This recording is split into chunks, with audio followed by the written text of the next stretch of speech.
ప్రియమైన వారలారా, ప్రభువైన యేసుక్రీస్తు నామమున ఈ యొక్క ఉదయకాల సమయమున మీ అందరికీ నా హృదయపూర్వక వందనాలు తెలుపుకుంటున్నాను. ఈ రోజంతా కూడా మీరు చేయబోయే అన్ని విషయాల్లో దేవుని హస్తం మీకు తోడయుండి మీకు జయాన్ని కలుగజేయునుగాక. మొదటి సమూయేలు గ్రంథము 1వ అధ్యాయము 17వ వచనంలో ఇలా సెలవిస్తుంది, ఇలా చెప్పుచుంది, ఇశ్రాయేలు దేవుని యొద్ద నీవు చేసుకున్న మనవి ఆయన నీకు దయచేయునుగాక అనేటువంటి మాటను మనం చూస్తున్నాం.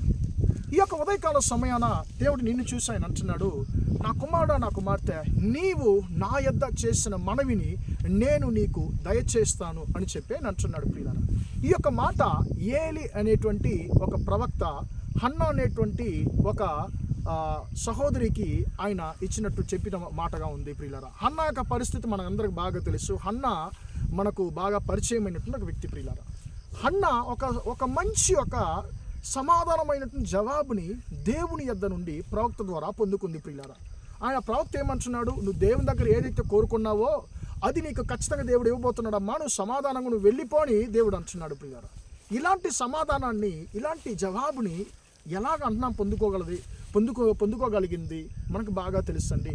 హన్నా తన జీవితంలో సంతానం కొరకు ఆమె చాలా రోజులుగా ఆమె ఎక్కువగా అంగలారుస్తూ ఉంది. ఆమె యొక్క ఆమె యొక్క బంధువులు కానివ్వండి, అందరూ ఆమెని గొడ్రాలని చెప్పి ఆమెను నిందిస్తున్నారు. ఆమె ప్రతిరోజు ఏడుస్తుంది. కానీ ఆమె తన ఇంటిలో ఉండి కన్నీరు కార్చినంత వరకు ఆమె యొక్క కన్నీటికి ఏ యొక్క జవాబు దొరకలేదు. ఆమె కన్నీటికి ఏ యొక్క అంతము రాలేదు. ప్రియులారా, కానీ ఒకరోజు అన్న నిర్ణయం చేసుకుంది, నేను ఇలాగా నా ఇంట్లో కూర్చొని నేను వ్యర్థంగా నాకై నేను ఏడిస్తే నా కన్నీరు మారదు, నా పరిస్థితి మారదు. కాబట్టి నా కన్నీరు నేను ఎక్కడికి వెళ్ళి కన్నీరు కారిస్తే నా యొక్క పరిస్థితి మారుతుందో నేను అక్కడికి వెళ్ళాలి అని చెప్పి హన్నా నిర్ణయం తీసుకుంది. ప్రియులారా, దేవుని యొక్క సన్నిధికి వచ్చింది.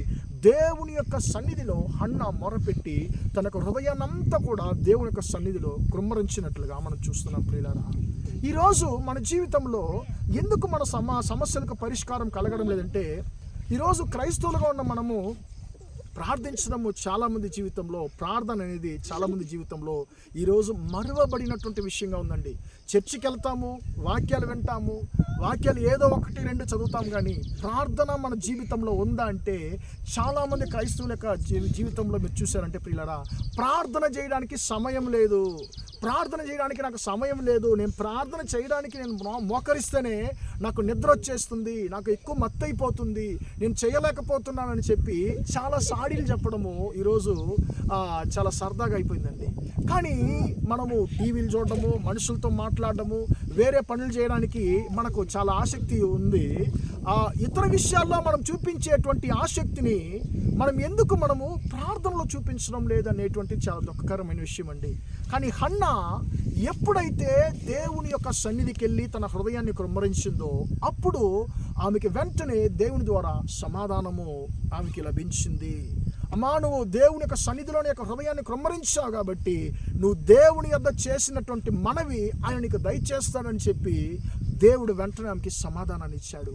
ప్రియులారా, హన్నా ఇక్కడ మనం గమనించవలసింది, హన్నా తన యొక్క హృదయాన్ని మనుషుల దగ్గర కుమ్మరించలేదు, తన యొక్క స్నేహితుల దగ్గర కుమ్మరించలేదు, బంధుమిత్రుల దగ్గర తన యొక్క హృదయ భారాన్ని ఆమె పంచుకోలేదు. ప్రియులారా, ఆమె దేవుని యొక్క సన్నిధిలో ఆమె హృదయాన్ని కుమ్మరించింది, దేవునితో ఆమె భారాలు చెప్పుకుంది. ప్రియులారా, ఈరోజు మన బాధలు చాలామంది మనము మనుషులతో చెప్పుకోవాలని ఇష్టపడతాము.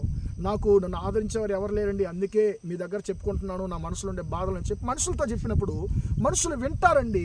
కానీ మనుషులు బయటికి వెళ్ళి మన బాధలను చెప్పి మనం హేళన చేస్తారు. అది మనిషి యొక్క స్వభావము.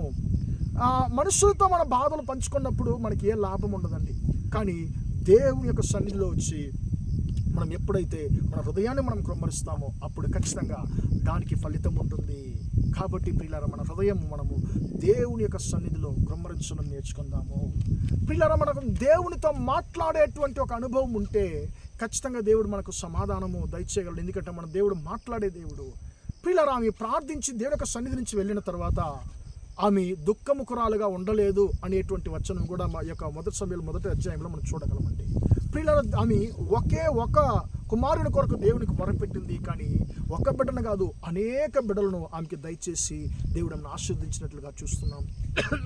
కాబట్టి దేవుని బిడ్డ, నీ జీవితంలో నువ్వు ఏ మనవైతే దేవుని దగ్గర నువ్వు చేస్తున్నావో ఆ మనవిని దేవుడు ఈ ఉదయకాల సమయాన నీకు నేను దయచేయబోతున్నానని చెప్పి ఆయన నీతో వాగ్దానం చేస్తున్నాడు. ప్రార్థన చేద్దామా? ప్రేమగల మా తండ్రి, దయగల దేవా, ఇంతవరకు ఈ మాటలు విన్న మీ బిడ్డలు మీరు దీవించండి, ఆశీర్వదించండి తండ్రి.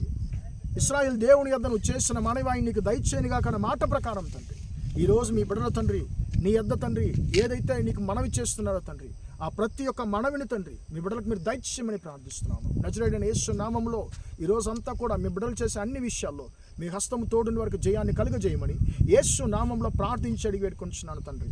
ఆమేన్, ఆమేన్. ప్రియులారా, దేవుడు మిమ్మల్ని దీవించి ఆశీర్వదించును గాక. Praise the Lord, praise the lord.